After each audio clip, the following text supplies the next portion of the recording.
సంస్కృతి సాంప్రదాయాలు ప్రతి విద్యార్థి నేర్చుకోవాలనే ఉద్దేశంతో నారాయణ విద్యాసంస్థల ఆధ్వర్యంలో ముందస్తు సంక్రాంతి సంబరాలను ఘనంగా నిర్వహించారు. కడప నగరంలోని రాజారెడ్డి వీధిలో ఉన్న నారాయణ స్కూల్లో పల్లెలకు తీసిపోని ధీటుగా సంక్రాంతి సంబరాలు ఏర్పాటు చేశారు. సంక్రాంతి ముగ్గులు, హరిదాసుల వేషధారణలు, భోగి మంటల నృత్యాలతో విద్యార్థులు ఆకర్షణీయంగా నిలిచారు. ఈ సందర్భంగా నారాయణ స్కూల్ నిర్వాహకులు మాట్లాడుతూ సంక్రాంతి పండుగను భారతదేశ వ్యాప్తంగా 3 రోజుల పాటు అంగరంగ వైభవంగా నిర్వహించడం జరుగుతుందన్నారు. సంక్రాంతి మొదటి రోజు భోగి మంటలు, గొబ్బెమ్మలు, హరిదాసులు, రంగురంగుల ముగ్గులతో తెలుగు ఆడపడుచులు ఆనందంగా నిర్వహించడం సాంప్రదాయంగా వస్తుందన్నారు. అందరికీ ముందస్తు సంక్రాంతి శుభాకాంక్షలు. నారాయణ విద్యా సంస్థల ఆధ్వర్యంలో ప్రతి విద్యార్థి కూడా మనకున్నటువంటి ఆచార సాంప్రదాయాలు, మన పండుగల గురించి ఈ నూతనంగా ఉన్నటువంటి ఈ విద్యా సంవత్సరంలో జరుపుకునే అన్ని యాక్టివిటీస్ని మన నారాయణ విద్యా సంస్థల్లో పిల్లలకి అన్నీ కూడా చూపించడం జరుగుతూ ఉంటుంది.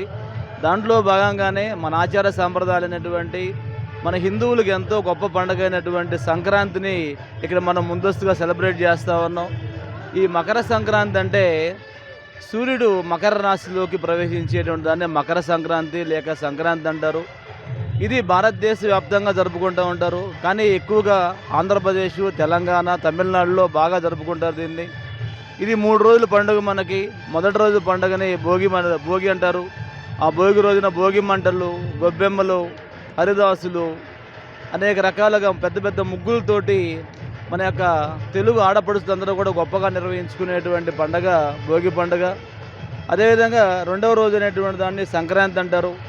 దీని రోజున దేవుళ్ళ పూజలు చేసుకుంటూ అందరూ కూడా నూతన వస్త్రాలు ధరించి చక్కగా ఈ యొక్క సంక్రాంతి పండుగను సెలబ్రేట్ చేసుకుంటారు. మూడో రోజు వచ్చి కనుమ పండుగని ఈ యొక్క మెయిన్ సంక్రాంతి జరపడానికి కారణం ఏంటంటే రైతులందరూ కూడా కొత్తగా ఈ పంటలు వచ్చే సమయం కాబట్టి కొత్త ధాన్యంతో పొంగళ్ళన్నీ చేసుకొని గోవులను కూడా పూజించుకుంటూ మరి ఈ పంటలు పండించడానికి ఈ గోవులు ఎంతో సహాయం చేస్తూ ఉంటాయి. కాబట్టి గోపూజగా కనుమ పండుగను మనం సెలబ్రేట్ చేస్తూ ఉంటాం. ముఖ్య ఉద్దేశం ఏంటంటే ఈ యొక్క పండుగ రోజున అందరూ కూడా ఈ విధంగా పంటలు పండి చక్కగా దేవుడి యొక్క ఇంద్రుడు, విష్ణుడు యొక్క దీవెనలు ఉండాలని చెప్పేసి గొప్పగా మనం ఈ కనుమ పండుగను సెలబ్రేట్ చేసుకోవడం జరుగుతూ ఉంటుంది. దీనికి ప్రపంచంలో ఎక్కడెక్కడున్నటువంటి అందరు కుటుంబ సభ్యులు కూడా ఒక దగ్గర చేరి కుటుంబ సభ్యులు అందరితో కలిసి సంతోషంగా చేసుకునేటువంటి పండుగ మన భారతీయ సంస్కృతిలో ఉంది. అన్నిటి గురించి, మన పండుగల గురించి ఇప్పుడు విద్యార్థులందరికీ తెలియజేసే విధంగా మేము ఈ రోజున ముందుగానే పిల్లలకి ఈ భోగి, సంక్రాంతి, కనుమ పండుగల విశేషాలను తెలియజేస్తూ నారాయణ ఆర్గనైజేషన్స్లో ఈ యాక్టివిటీస్ని చేస్తూ ఉన్నాం. దీనికి సహకరించినటువంటి మీడియా మిత్రులకి, తల్లిదండ్రులకి, మా యొక్క ఉపాధ్యాయ సిబ్బందికి, ప్రిన్సిపల్స్కి అందరూ కూడా ధన్యవాదాలు. Thank you very much.